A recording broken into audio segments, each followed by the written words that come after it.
Hello and welcome to Scilence, a podcast where women get really honest about surviving and thriving in what often feels like a man's world.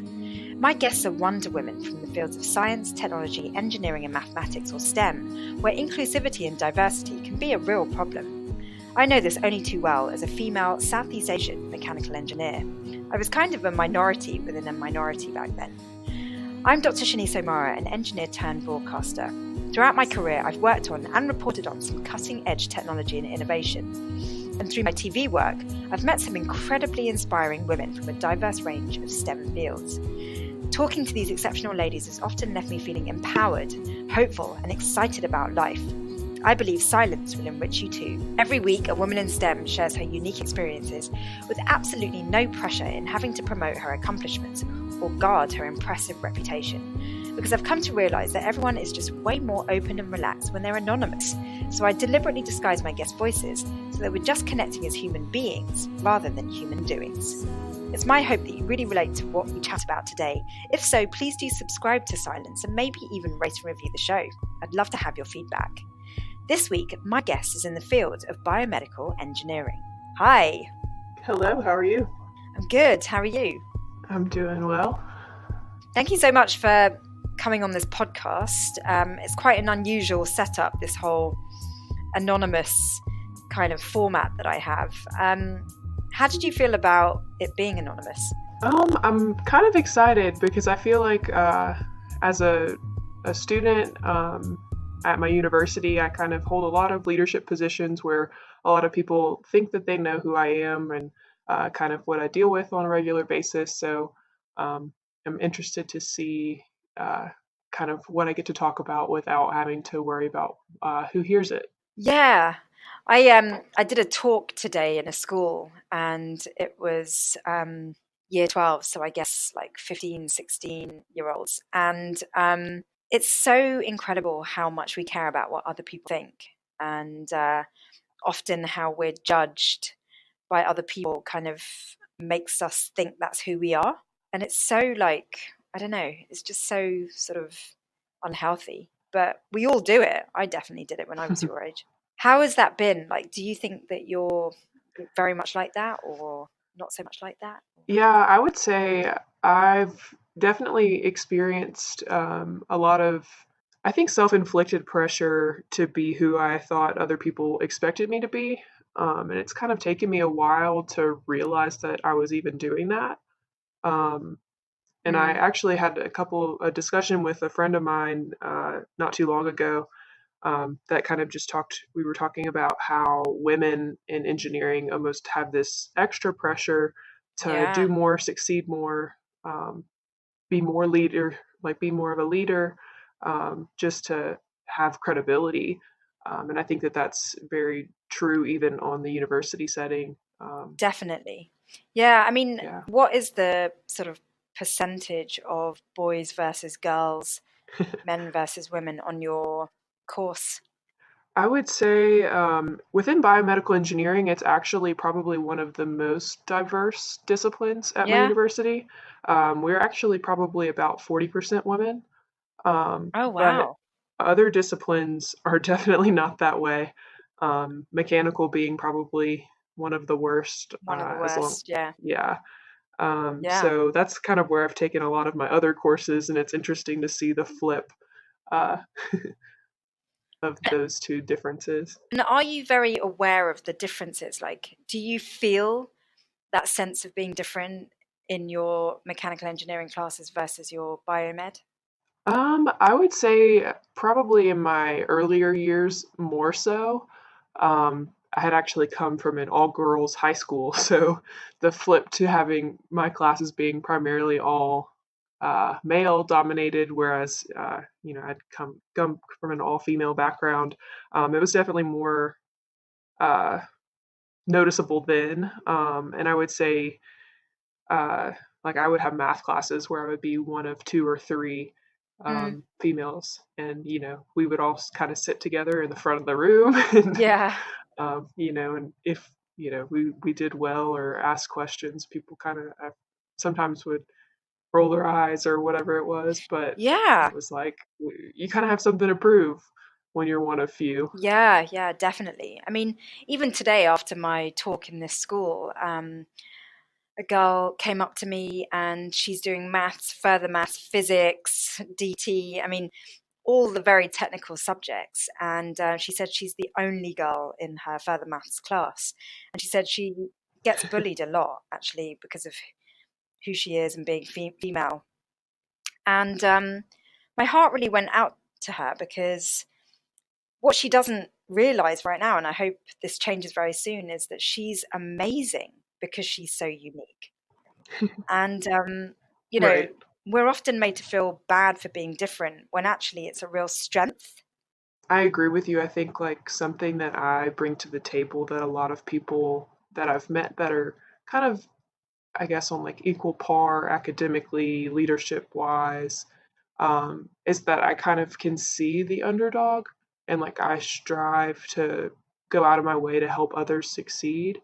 Um, like I kind of like I have, several women that I work with on different teams, and um, a lot of times they'll come up to me and say like, how do you do it, like how do you juggle all of the things that you do? And I really think that having like knowing that I'm not doing it just for myself and that I'm doing it to help others be able to be successful, kind of drives me to motivate me every day to continue to get up even when I'm discouraged, or um, and I kind of look to role models that are in the industry as well. And it's really encouraging that I'm kind of coming into the industry at an age where people say that they care about diversity and inclusion, um, at least, on statistics and numbers, corporate policy.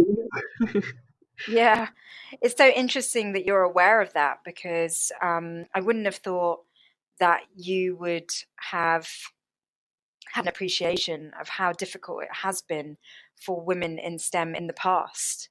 Like, it's really awesome that you can see that there is a real push to encourage women into STEM. Right. How do you know about that? Ooh, I mean, every single large company that I'm looking into right now has something Mm. on their front page of their website that talks about, oh, we're on this list for being one of the best top 100 diversity and inclusion workplaces Oh, for wow. women. And I think it's definitely prevalent.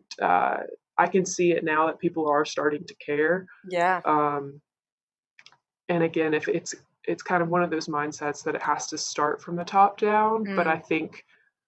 um, I think really it's going to come from, families being raised to not see those differences. Yeah. And that's when we'll actually see we don't have to advertise that anymore because it's just regular. It's just Yeah. normal for Yeah. everyone to kind of see each other as equal. And I Yeah. think that it's definitely a far ways off, but um, We're getting there. eventually we'll get there. Yeah. Yes. So tell me about your story. How did you end up in STEM? Okay. So I was kind of always interested more so in the math and sciences growing up. I think my father had a very large influence on that. He kind of, from a young age, was drilling me on like multiplication facts and that kind of thing. Uh, and he was very encouraging to me, and like not being afraid to be good at math. So that was kind of the first step that made me realize like I didn't have to, only be good at English and reading because that's what girls were good at. How I think that was something that uh, was definitely like a mindset of some people Mm. when I was growing up. But that was kind of the beginning of it. Why was your dad so radically different? I think he definitely just could see that he wanted the best for me, and he's kind of always pushed me to be better than I don't know. I think he just, Better than the stereotypes. yeah, like just to not be afraid to be good at something, Mm. and not be afraid to like kind of like show that off. And I think he's just was a very encouraging man, uh, and I owe a lot to my success to that. But he also, the balance was really cool because it was never, if I didn't do well on a test, it was never, oh, you should have done this or you could have studied more. It was, okay, what did you learn? And how can you be better next time? And it was always very Yeah. encouraging. And I think that that's why I've been able to stay excited about learning about engineering and not being put down whenever I do quote unquote fail something. Yeah. Um, It's so yeah, important to have a good relationship with failure. I just really feel like failure teaches us so much, and it shouldn't be feared or resisted. You know, obviously, we don't want to fail all the time. We want to get right. things right. But when we do get things wrong, it's okay. It sounds like that was the kind of message your dad really pushed. Is he in STEM? Yes, he's a physician assistant. Ah, okay. So would you say that he was your biggest influence? I would say early on, definitely. It was for him. I think he always wanted me to be a doctor, and then I realized that I needed to want to be a doctor, not him. uh, Oh, wow. Congratulations on having that realization. yeah, that was a Really? fun time. Um, but yeah, I actually ended up. Why do you say that? I think just having him being such a large influence on my life for a very long time, it was hard for me to tell him like his goals for me weren't the same as mine for myself. Mm, And those that kind of same pressure kind of came into a lot of different decisions on where I went to school and what I was going to study, where I was going to live. mm. But I think now he knows, or he's been able to see that, he gave me a great foundation for me to be able to make my own decisions and to contribute in ways that I'll be most effective and actually enjoy Yeah. my life. So uh, it was a How did you get to know yourself so well? ooh. And what I mean by that is, how did you get to know what you wanted, what was good for you, what was best for Yeah, you? that was I think that that's kind of a always ongoing process. Definitely. But I would say for me, probably one of the biggest things that helped me realize all of that was uh, taking some time to really just kind of remove myself from everything that I felt that I was influenced by. So I had a really awesome opportunity to move away for a summer where I didn't know anyone, which was terrifying to me because I've kind of grown up always knowing people, having friends and family around, Mm, being in the same state most of my life. Um, and then I had an opportunity to move over 20 hours away. And I really had to far enough to where it was out of reach.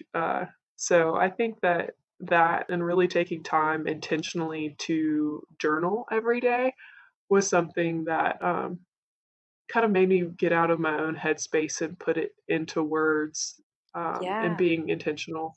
How old were you when this was happening? I was 20, Okay. 20, 21, 21.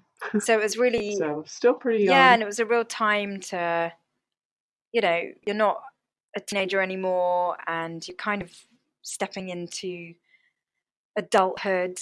And it sounds like it was a really important time for you to really get to know you. Right. It was interesting. I got coffee with someone one day, the summer before that happened, and they asked me, um, what do you like to do, like outside of school? And I didn't have an answer.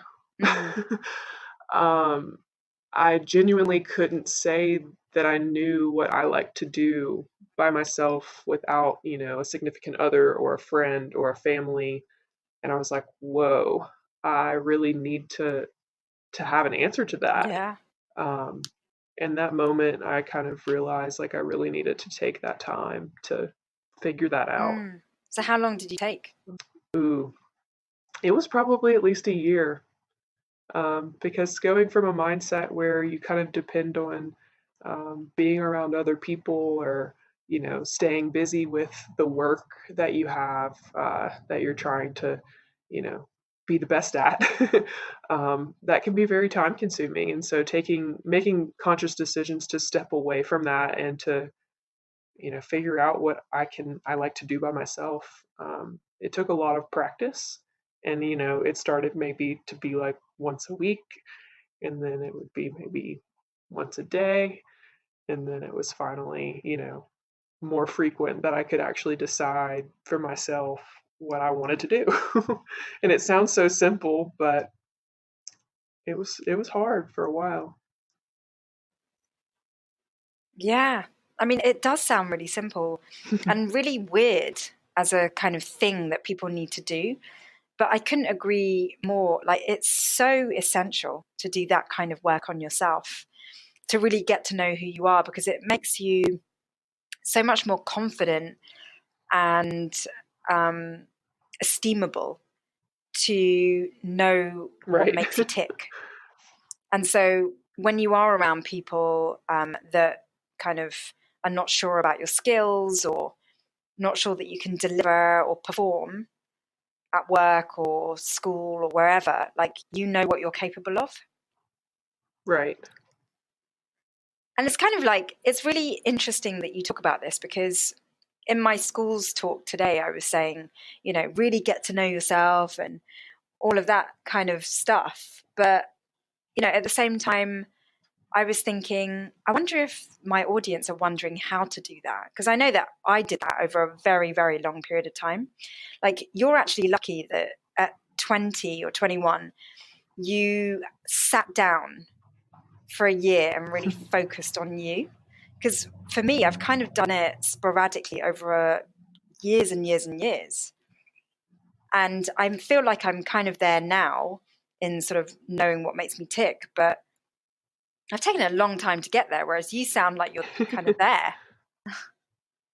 I think that I definitely have more room to grow, but I think I was almost so much on the other extreme that I had to force myself to do it quickly. Otherwise, I would have been very just overall unhappy and unsure of myself. Mm. So I think that it's a different time frame for everyone, and um, at different points in your life, you realize that. Yeah, I think Uh, that's really true. Like, everyone has their own journey through life, and there's no right, there's no wrong. It just is what it is. You're ready for certain things when you're ready, and you can't really force things. I was going to ask you actually, like, what advice, first of all, do you think it is essential that people do the kind of work on themselves that you did when you were 21? oh, definitely. I think that in order for somebody to really be able to like give, I guess, and whether that's in engineering or the STEM field or just to society in general, you have to know what you're capable of as well as what you can give without straining yourself too much. Because I Mm, think that I kind of have a tendency to overwork or overextend, because that's what I like to do. Like I like to be there for other people, but um, it if you do too much, then you wear yourself out to where you have nothing to give anyone and you can't take yeah. care of yourself. So I think that it's really important to learn what that balance is for people and what helps you to recharge. Um, and whether that's, introverted people might need to, spend a day at home by themselves, whereas extroverted people might need to go out and go to a coffee shop and talk to people Yeah. for a while. I think that it's just important to kind of take that time to know what helps you recharge. Oh, so wise. Can't believe it. So what are the ways you would say work for you in terms of recharging? Because, like, for me, recharging does mean spending some time on my own, meditation, talking to friends that know me really, really well, spending time with my family and my other half, and you know, just you know, just being quiet and serene. Um, what ways would you suggest? Yeah, I would say that a lot of those are very similar to how I recharge, just because my lifestyle is pretty busy and go go go. So a lot of times, one of my favorite things to do is to go outside Mm, somewhere. yeah, I nature. enjoy Yeah. nature whenever I kind of need to really get away. I was mountains preferred, but that's not always accessible. So I typically will find a little park or something and take a coffee and a good book and or a journal and hammock or something like that. And um, I always, even if it's the middle of a stressful week, if I take that time to be by myself for an hour or so, it's weird how much energy you can feel after taking a little bit of time away. Mm. And actually, you've hit the nail on the head when you talk about sort of just spending time alone, because I think when people think about the concept of getting to know oneself, they think they've got to go and do something specific, like they've got to go travel, they've got to go on a kibbutz, they've got to, take a gap year, work in an orphanage, I don't know, just there has to be a specific task. But actually, in anything that you choose to do, which will teach you about yourself, it's really actually just doing it alone, Right. taking yourself on an adventure. Yeah, I would definitely agree. I mean, even if it's as simple as, um, I don't know, like going out to eat by yourself. I think a lot of Yeah, people are afraid to do that because in the society that we live in, it's like, oh, why are you alone? And, yeah, if you're alone, do you have to be on your phone the whole time? Or do you, yeah, or because you're worried about what people are looking at you, thinking, yeah. and that's kind of been another fun thing that I think that I've challenged myself to do sometimes is just be alone in public and not try to act like you're busy or waiting on someone or um, that's kind of a fun way to see how you think and how you And react it makes to sense because essentially essentially you're becoming comfortable with just being with yourself. And all the sort of like right. video games and hanging with friends and going to parties and, you know, um, doing a hobby or whatever, it's all ways of kind of not spending time with just yourself. Um, and like we sound quite similar actually, because I absolutely love just being in nature. And I love that feeling you get when you're in nature and you just feel so small and you realize how big the planet is and how beautiful and how full of wonder um, the planet is. And, it's very humbling. Yes, I'd agree.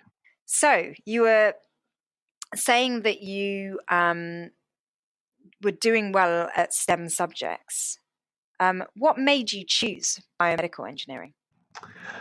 Ooh, so that's kind of a fun story. So I was kind of mentioned how my dad kind of always pushed me to be a doctor, and that's kind of what I thought I wanted to do for a while because of how much of an influence he had on my life. And um, then I was playing high school sports and ended up injuring myself and had to have surgery on my hip. Oh, wow.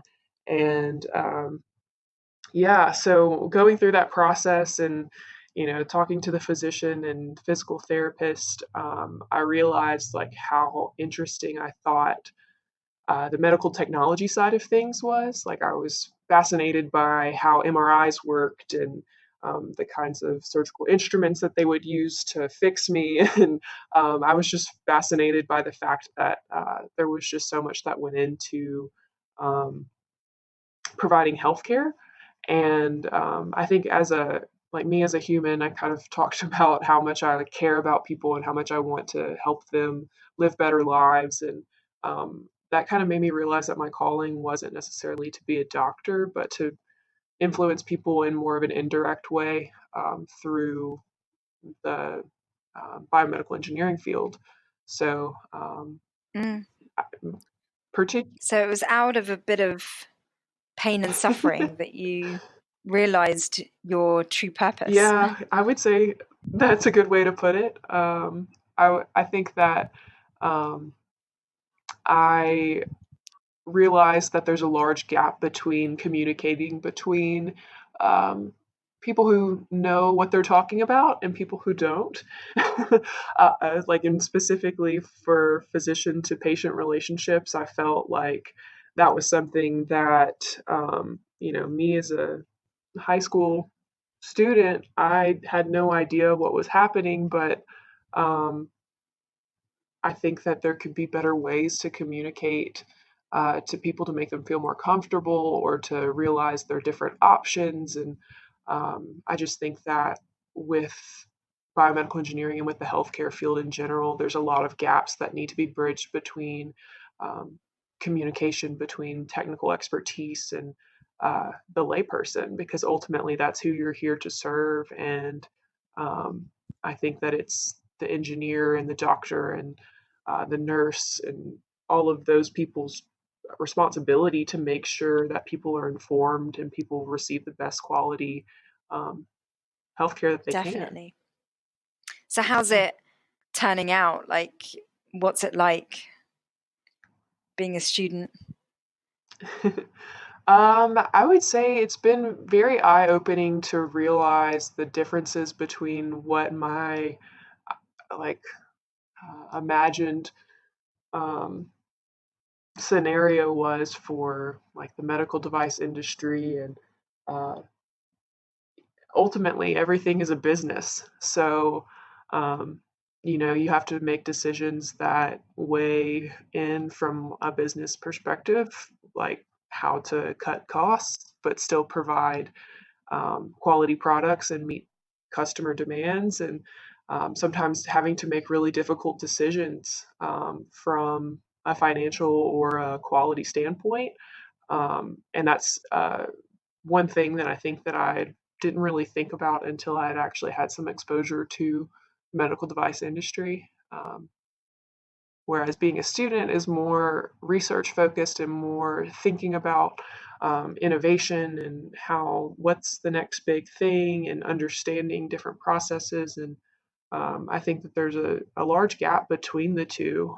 And the more that I'm experiencing, the more I'm really realizing like the limitations of Mm. both, um, and how it's going to be a major challenge for both to kind of come together to have the ultimate goal of quick innovation that's still cost effective and providing new solutions to people. Um, so I think it's going to be an interesting field for me to be a part of, and I'm very excited to see what the future So holds. cool. So it sounds as though you're really sort of wanting to blaze a bit of a trail in biomedical engineering. You're sort of identifying the gaps and want to fill them. Yeah, I've never really thought about it that way, but I mean, that's I pretty guess, badass to be sort of like saying, oh, I see problems in biomed and I want to change that. yeah. It's pretty amazing. What's given you the courage to feel like you can? Ooh. I would say, honestly, one of my biggest things that um, has probably always encouraged me to do more is I work for a professor at my university that kind of just gave me an opportunity on a whim to work in his research lab. And it was in a topic that I had no background. I hadn't taken any courses in. I had really no idea what to expect. Um, but I knew it was an opportunity, and I knew that uh, he would be someone that would be willing to mentor me and take time to answer my questions when I would have them. So I took a risk and joined a research lab with no idea what to expect or kind of what the demands or expectations would be from me. Um, and through that, I learned a lot, and I learned that like it's totally okay to not know what's going on. You just have to be willing to uh, dig and kind of find the questions that need to be answered, um, and also just like kind of having meetings with him weekly. Um, he would ask questions in a way that uh, at first I was scared to get wrong. I like I think that I had like this I don't know, this pressure on myself that anything that he asked me I needed to know the answer to. Um, and eventually we became close enough, and I realized that whenever he was asking me those questions, he really just wanted me to think and to not be afraid to be wrong. Um, and so we really didn't reach that point until it had been almost a year working together. Um, and we sat down for coffee one day, and he told me, and he said, like, you do know the reason why I asked you to join my lab, right? And I said, no, I have no idea why you would have picked me. I know, and Yeah, I want to know I now. said absolutely not. And he Yeah, was like, why? I, I could see that you have a natural um, tendency to be curious. And I said, how can you tell that? Uh, and he Yeah, said, well, you were always thinking about what you were being told rather than just listening and like regurgitating it, I guess.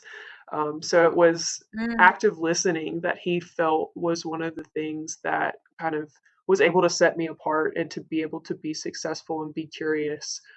Curious enough that it wasn't like I was going to take an extra step to find out the answers to my questions, whether that was, doing some research on my own or asking him or mm, finding a textbook or that kind of thing. And it was um, encouraging to realize that you don't have to be the creative type or the innovative type. You just have to be curious. be curious about the things that are around you. Yeah.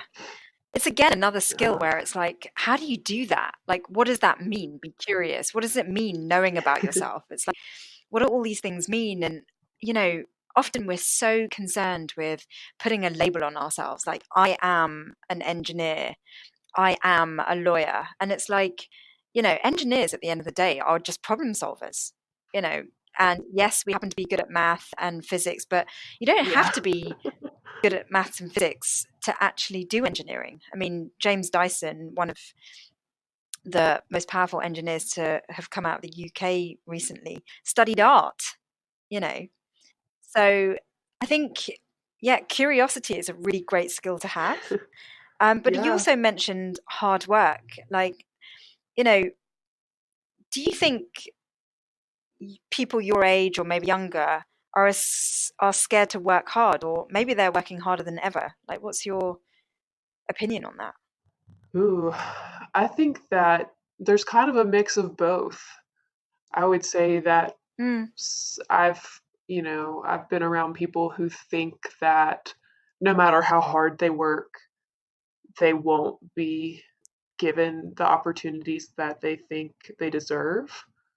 Um, which probably makes them feel, why should I bother? right. So why spend the time? Why, do something that's not enjoyable Mm, if there's going to be no reward? But then I also think um, there are many people now who work hard because that's what everybody's doing. And if you're not working hard, you're definitely not going to have a chance, or you're definitely not going to, get that dream job or get into the dream university or graduate program.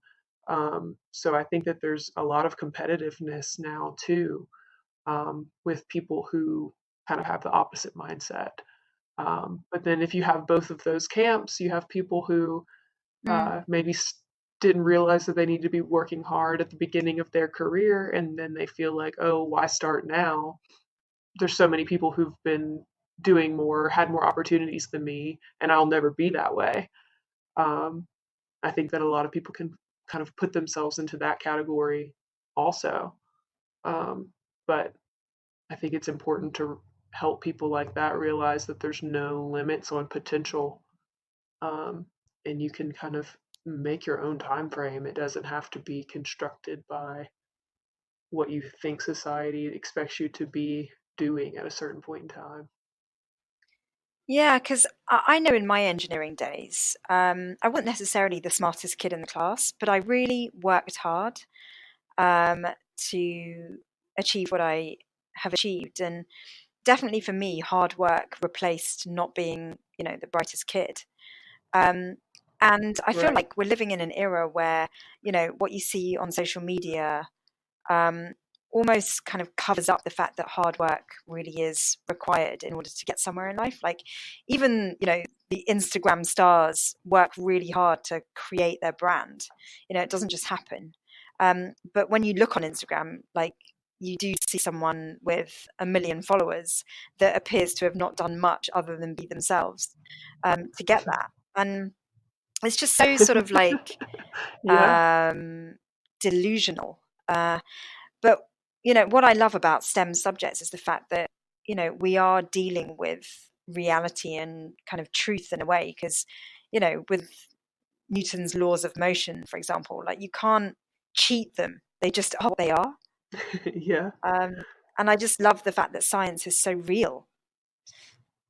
What do you make of that? Like, do you do you think I'm talking nonsense? No, I definitely don't think you're talking nonsense.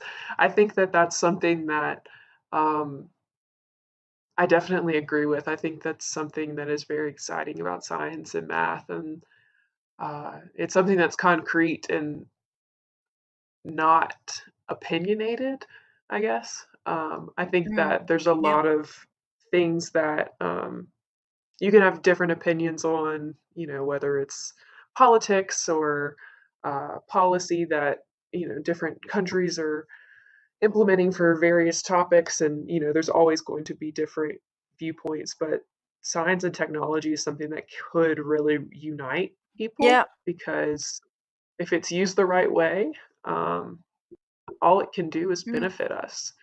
but Uh, and it's a universal totally, language. because you are in the thick of studying biomedical engineering. Do you think that actually it is for a specific personality type? Like, forget gender for now. Like, is engineering best for certain types of people? And if so, what would those people be like? Ooh, I think that you kind of mentioned earlier a problem solver is what an engineer is. And I think that that's the main requirement. I don't think that it's necessarily a personality type. I think that I have several people in my courses that are very different in, their personalities. But the thing that unites us all is the fact that we are curious. We are willing to work hard to figure things out. And ultimately, we're all excited about solving problems. And I think that those are the main things rather than, uh, a certain I'm outgoing, you're introverted, uh, or things like that kind of personality traits. Mm.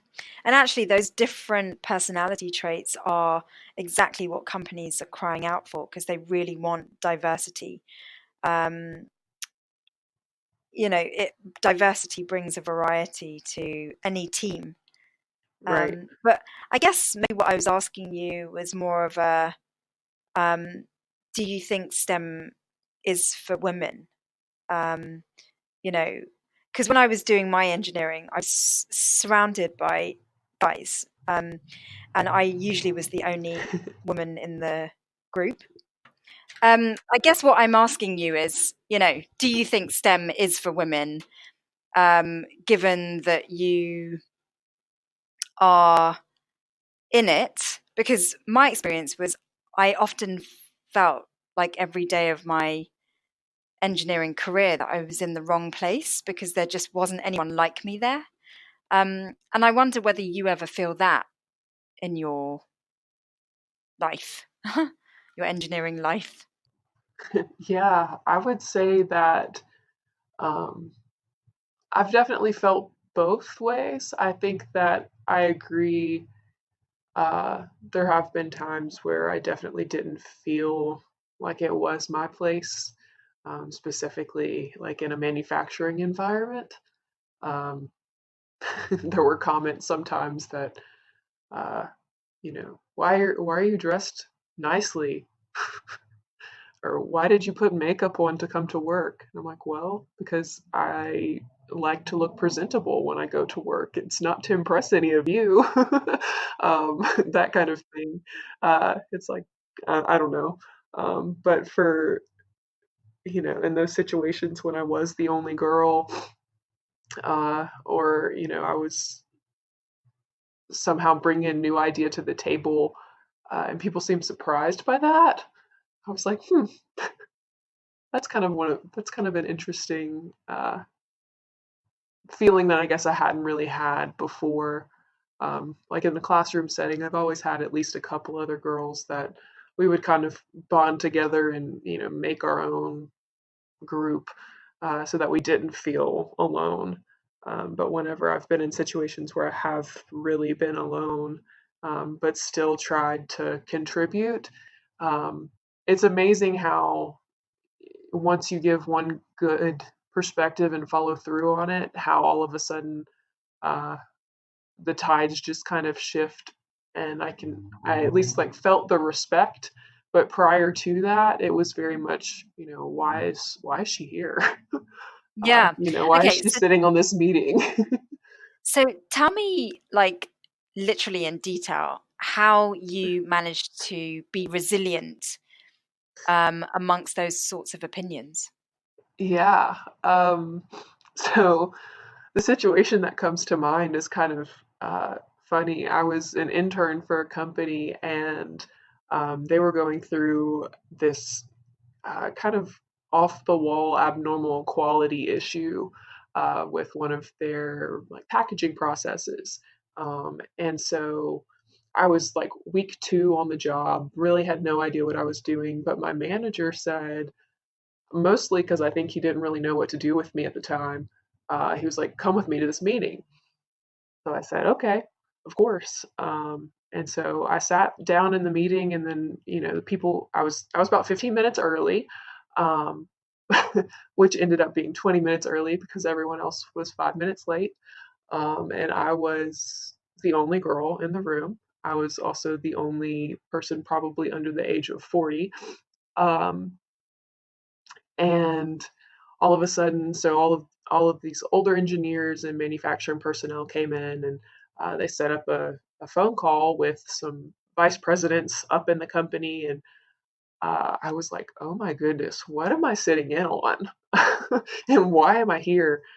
um, and then about 30 minutes into the conversation, um, they were kind of going back and forth and talking about an issue that where they were having. And something inside of me was just like, Savannah, you know what the problem is. You talked to the manufacturing lead on the line about it yesterday. Just say something. And it took a lot out of me to speak up, but I was like, if I don't do it now, I never will. Yeah. Like, what are the odds that I'll get in this situation Mm, again? Being in that position of like yeah. opportunity. So I chimed in and I said, I talked to, I think her name was uh, Edna, and I said, I talked to her yesterday, and she said, it was this, this, and this. And they looked at me like, oh, you're in here. You And then exist. someone that was on the phone call said, who was that? They literally said, who is that? Uh, and then my manager spoke up and said who I was. And that just made me feel very, even though at the end of the day, did it really contribute that much? But it must have No. been so But empowering. it, it was. And it was, and the fact too that he was willing to stand up and say, this is who she Right. is. And even if that name means nothing to them, um, it was a nice Yeah. little moment of pride for me, and it gave me some confidence to know that like my voice does matter, um, and just not to lose sight of that even whenever there is pressure Yeah. to not speak Yeah. I up. mean, you put yourself out there. And I guess it's, even if you feel it's small looking back, like it's the small, frequent small things that make a big difference. Um, and it's just, the courage to have been able to do that, to speak up. I mean, most people would have said, oh, I'm not going to say anything. But you know what? I'm thinking that they Right. must have really believed in you for you to have even attended the meeting. Yeah, and I really don't know why. Because it was week 2 and I hadn't done anything yet. It's like Mm, what is it? Is it I don't know what the key is. And I We hope always that one question day I'll ourselves. be able to. I know, and I think I do that a lot. Yeah, I um, think it's a female trait. We're always asking ourselves why, and we analyze everything, and we're like trying to work out, why things unfold the way they do. I think it's evolutionary and biological that we do that as women, but it doesn't help us, particularly if we're in a male-dominated environment, because men can think in such a binary way. And I know, I deserve a slap wrist for speaking in such kind of like general terms about men and women, but in my experience, men do tend to be a lot more binary and see things in a kind of simplistic way. Um, and so women can often come across as being quite crazy because they're overthinking and overanalyzing. And I just wish we could live in a world where um, we're just accepted for the kind of character traits that we have and not looked down upon, right, because you know, the fact that you and I overanalyze maybe is actually a good thing, because without overanalyzing, we wouldn't get stuff done and we wouldn't do things the way we do things. And the way we do things is great. Um, so I just feel like, first of all, well done you for having that bravery to speak up in the meeting amongst all those men. But also, you know, let's take that one step further where you can be proud of what you did, and kind of do it more and not ever question yourself right. for doing something like that. That's definitely where I want to be. Yeah. Yeah. And it will take a lifetime, right? Probably. Yeah. Probably. I mean, in terms of like the other things that women do with their lives, I'm always curious to know what my guests' opinions are on sort of motherhood and relationships, because often women in STEM can be, uh, it can be a long academic road or just quite a long career path to get anywhere as a woman in STEM. How do you envisage that motherhood will fit into? Oh, that's honestly probably one of the biggest things that terrifies me. Because I think that that's something that I definitely want. But I also know that that's an entire life that you have to care about, or lives. And just the amount of responsibility both to that human as well as to yourself is it's going to be an insane thing to try to manage. And I think that uh, a lot of opportunities could be potentially missed because of that, and it's going to be an interesting decision that I'll have to make eventually one day, I hope. Mm, yeah. um, When you say it terrifies you, what exactly creates the fear? just sacrifice, Yeah. I think is what it is, because it's, I've worked so hard to be where I am, and I know that whenever that time comes in my life, it'll probably have several more years of work invested in trying to be where I want to be. And um, knowing that motherhood might be one of the biggest rewards, as one of the biggest sacrifices that I ever make Mm, in my life, is kind of scary. And not totally. knowing what I'll have to give up, or potentially, just choose not to do. Mm.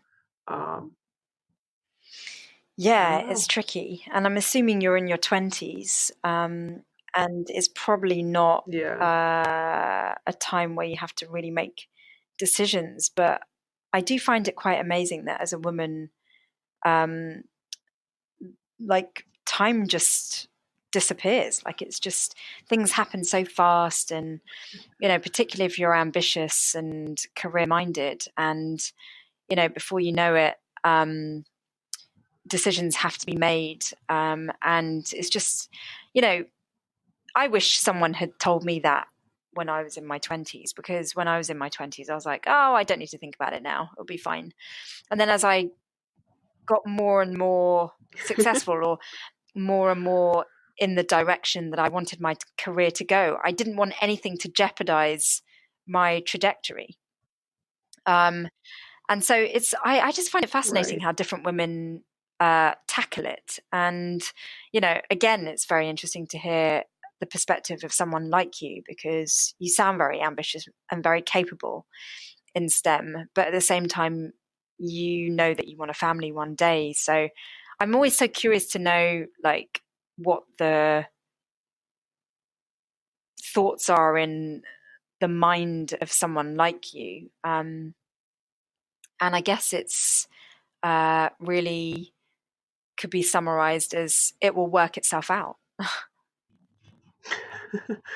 Yeah, I mean, I think that with me really not knowing where I'm going to be in 5, 10 years from Mm, now, it's kind of hard to let those kinds of what ifs or those kinds of decisions like having a family really weigh on into whatever I do mm, now. And I kind of hope that in an ideal scenario, my next, 5 to 10 years is traveling as much as I can, seeing as much as I can, and just getting to know the world more. And then that way, when I am in a position where I'm ready to have a family, I won't feel like I'm missing out as much because I've gotten a chance to do what I think I want to do. And I think another thing that I hope for is to have a supportive environment where if I am still in a position where I can do those things and it's calling me to travel for a week at a time or something like that, that I will have resources that I can, kind of rely on my family or friends to help me be able to do both. But that's only something I think that you kind of just have to pray for and that you hope works out. But I don't want to not have a career or not have a family out of fear of one or the other. So it sounds like you have, a plan for the next 5 or 10 years, in terms of where you want your career to go. Given what you've experienced so far in biomedical engineering and STEM, what advice would you give to any sort of younger girls who are following in similar footsteps to you? My biggest piece of advice would be don't be afraid to be who you are. I think that that's one of my things that I thought would limit me.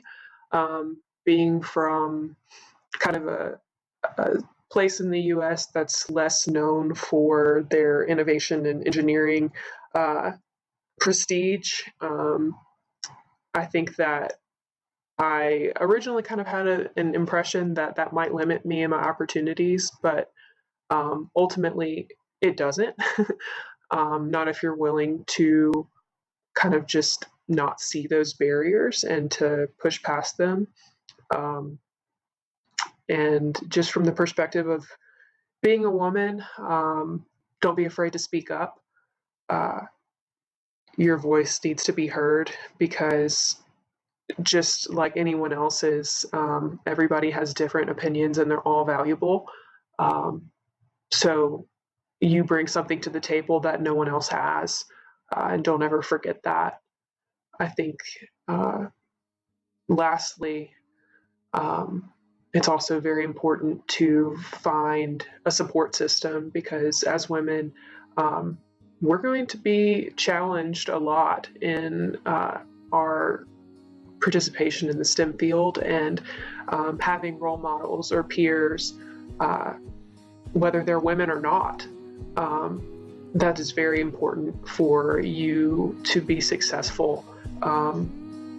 And just take advantage of the resources that you have and, find somebody, if not many people, that see your potential and your dreams and help you achieve them, because that will make those challenges so much easier to tackle.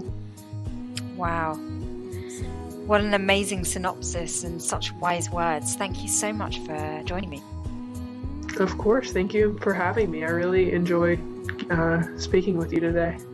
Thank you. That's it from my STEM guest this week.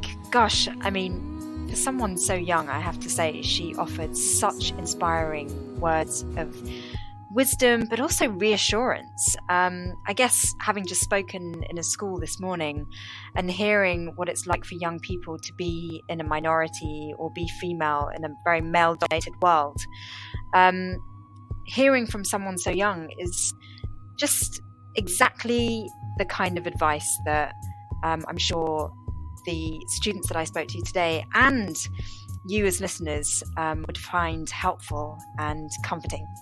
Thank you so much for listening this week. Don't forget to rate and review the show, and catch you next week on Scilence.